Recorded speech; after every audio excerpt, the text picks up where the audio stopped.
Hey kids, it's time for a story.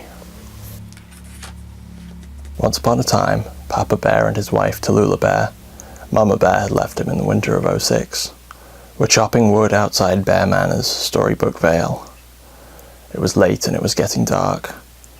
The sun was sinking behind the two mountains at the foot of the vale. "Say, Tallulah Bear," said Papa Bear, "it's getting awfully late in Storybook Vale. Time to tuck the kids in for the night." "Oh, Papa Bear," said Tallulah, "what a nice life we live in Storybook Vale."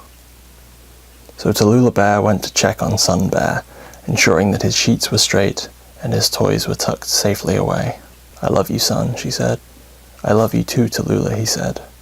Then Papa Bear went to see Daughter Bear and patted her head and made sure that her hot water bottle was piping hot. "I love you, daughter," he said. "I love you too, Papa," she said. Then Papa and Tallulah Bear went into Baby Bear's room. Baby Bear was nowhere to be seen. The air was still and cold, dead like a tomb. It was as if Baby Bear had never lived, had been erased from the record of history. Tallulah ran to the bed and threw her arms across the empty sheets. They felt as cold as a mortuary slab. Papa stumbled, dazed, too shocked and numb to cry, into the little bathroom.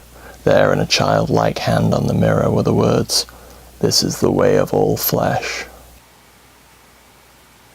Tallulah sobbed into the cold, empty bed. Her tears soaked the sheets. Papa walked out, his face drained of all hope and purpose. He stood by her, but he could not even reach out to comfort her. His whole body felt numb. Tallulah had sunk into the sheets, her face melting into her own morass of tears. Her tear ducts squeezed themselves dry. Then they squeezed some more, until the pain blinded her even from the grief. Papa Bear walked back to the bathroom. There, behind the mirror, he took out a bottle of pills. Not glancing at the label, he emptied the bottle into his mouth, and he lay down in the tub. The horror overwhelmed him. Black and purple swirled before his eyes like shadows of unnamed and shapeless things on the cave walls of his eyelids, of terrors too real to be countenanced by mortal reason. Down and down he sank into oblivion. He had felt lost before, and it had dragged his whole being down to the pit of his stomach, where it sat empty, hollow. This time it was as though the bottom of his stomach had given way, and he fell endlessly without hope of adjustment, nowhere to ever find a foothold in his endless and utter desolation. His soul had been annihilated, but the pieces were not allowed to rest.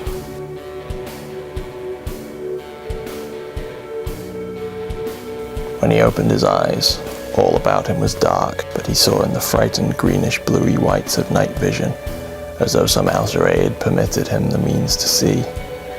Down endless hexagonal staircases he walked, his feet unfeeling, treading surer than a mountain goat's. Torches burned in rusted brackets on the walls, their fire lightless, as void of color as his life. From far below he heard the sounds of tortured screams, and didn't even fear to tread toward them. In the deepest cellar of the windowless descent he came upon a living carpet. Mantises and double-ended rats cavorted among stranger things.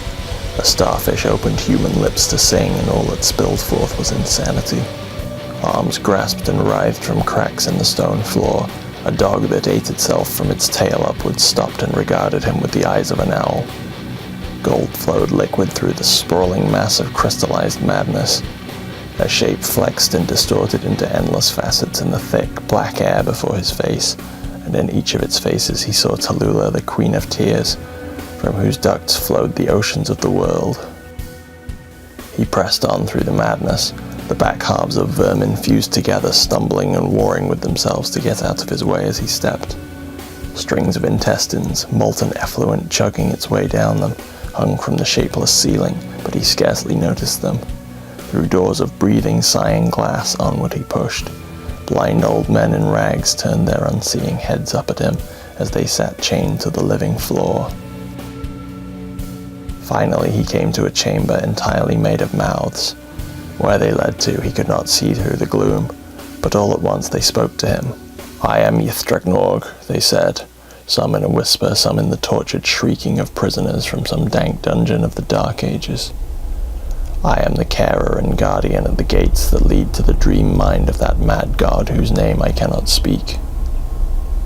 Papa Bear nodded. What has brought me here, he said, emotionless. A rat with heads at both ends nuzzled at his collarbone, but he ignored it.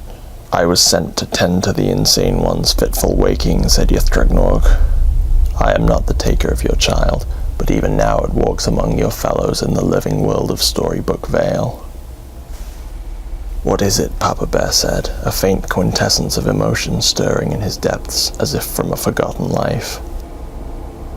It is impossible to pronounce its name in ways that you can hear, little one, said the many mouths of Ythdragnorg. But in your language it is called the erasure of the innocents. How will I know it? Said Papa Bear. How will I see? Things such as this are not meant to be in your world. By its wrongness you will know it. Papa Bear wept then, and so many tears flowed from his eyes that they flooded the chamber of Ythdragnorg. There were more tears even than Tallulah had cried, for Papa Bear had not wept for many years more than her.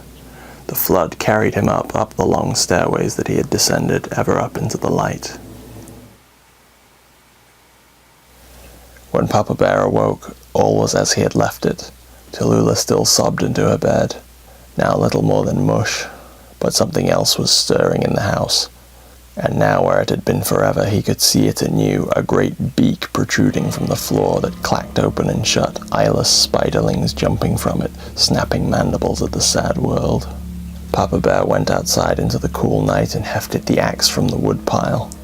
As he turned back to the house, he saw the creature standing there, impossibly in a doorway that was smaller than itself. On either side of its beak, camera lenses whirred and refocused. Vestigial forelimbs grasped feebly at the air protruding from its breast. Great blue wings stemmed from its back. Its legs were spindly and long. I know who you are now, said Papa Bear, and he hefted the axe above his head. The creature cocked its head and suckers opened up on its scabrous neck. Papa struck again and again, driving it back into the hall of his dwelling. Son and daughter stood in the doorways, eyes and mouths open, but Papa did not notice, and if he did, he cared not. The creature squawked and lashed at him with its sharp parrot's beak, drawing blood from his arms and shoulders. But he was a bear, and this only enraged him further. Die, he said, and the monster buckled before him. Neighbors now were at the door, but Papa was oblivious, and what they saw they would never again be able to describe. Finally it stumbled, its legs giving out beneath it, and Papa Bear raised his axe to strike the killing blow. This is for baby Q Bear, he spat, and cleft the thing in half.